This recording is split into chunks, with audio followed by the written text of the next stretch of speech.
దేవా అనే కుర్రాడు రోడ్డు మీద కళ్ళు తిరిగి పడిపోయాడు. అప్పుడు దివ్య అనే అమ్మాయి వచ్చి నీళ్ళు కొట్టి లేపి, ఏమైంది, కళ్ళు తిరిగి పడిపోయావు అని అడిగి తన తల మీద చేయి పెట్టి ఇలా అంది, అరే ఒళ్ళంతా వేడిగా ఉంది, జ్వరం వచ్చినట్టుంది, అయినా ఒక్కడివి ఇంత మండుట ఎండలో ఎందుకు బయటికి వచ్చావు, వస్తే వచ్చావు, నీ ఫ్యామిలీ ఎవరినైనా తోడు తెచ్చుకోవచ్చు అని అడిగింది.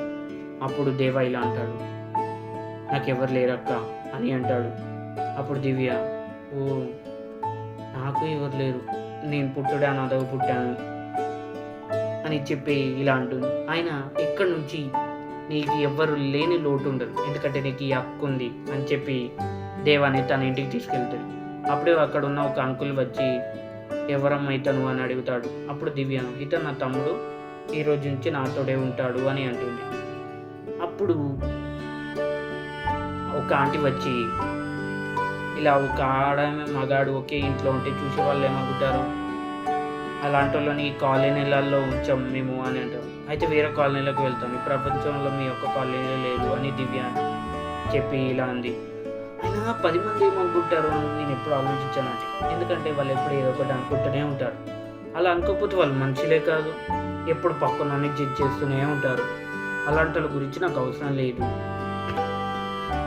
చూడండి, వీడు నా తమ్ముడు, రక్తం పంచుకోకపోవచ్చు కానీ మనసు పంచుకున్నాడు, ఇక నుండి వీడు నాతోనే ఉంటాడు అని చెప్పి దేవాని ఇంట్లోకి తీసుకొస్తుంది.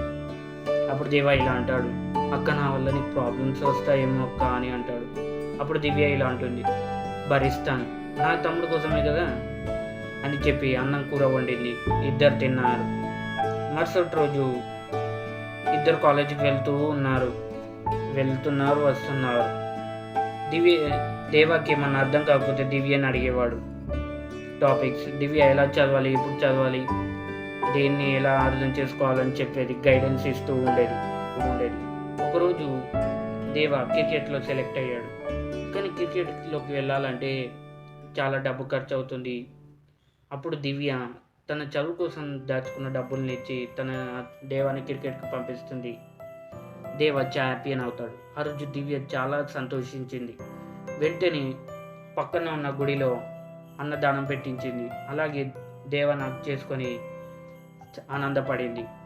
దేవ ఇలా అడుగుతాడు, అక్క నా కోసం నీ డబ్బులు చేసావు కదా, నీ చదువు కోసం, నీ కోసం ఏదైనా ఇస్తాను, ఎందుకంటే నువ్వు నా తమ్ముడివి, సరే నా కొడుకువి అని చెప్పి ఇంటికి తీసుకెళ్తాను. ఒకరోజు దివ్యకి జ్వరం వచ్చింది. ఇక దేవ తన సేవలు చేస్తూ, మందులు ఇస్తూ, అన్నం తినిపిస్తూ తనని చూసుకున్నాడు. తనకి జ్వరం తగ్గింది. ఎప్పుడు వీళ్ళు కలిసి ఉంటున్నారు, బయటికి వెళ్తున్నారు, ఒకరితో ఒకరు బాగా మాట్లాడుకుంటూనే ఉన్నారు. క్లాసులో కూడా వేరే వాళ్ళతో తప్పితే వీళ్ళే ఎక్కువ మాట్లాడుకుంటున్నారు, వాళ్ళతో వాళ్ళే. అప్పుడప్పుడు సరదాగా కొట్టుకుంటున్నారు. రాఖీ పండగ వచ్చింది. దేవాకి దివ్య రాఖీ కట్టింది. చూసే వాళ్ళంతా, రే నిజమైన అక్క తమ్ముడు కూడా ఇలా కలిసి ఉండరేమో అన్నంతగా కలిసిపోయారు ఇద్దరు. అక్క, చెల్లి, అన్న, తమ్ముడు ఇలా తోబుట్టులు ఉంటారు. ఆ బంధంతో పిలవడం కానీ రక్తం పంచుకొని పుట్టక్కర్లేదు. ఆ బంధం కోసం ఎదురు చూస్తున్న వాళ్ళు ఉంటే చాలు. అక్క ప్రేమ, అన్న ధైర్యం, చెల్లి ఆప్యాయత, తమ్ముడి అల్లరి కోసం ఎదురు చూస్తున్న వాళ్ళు ఉంటే చాలు. ఆ బంధం నిలబడుతుంది.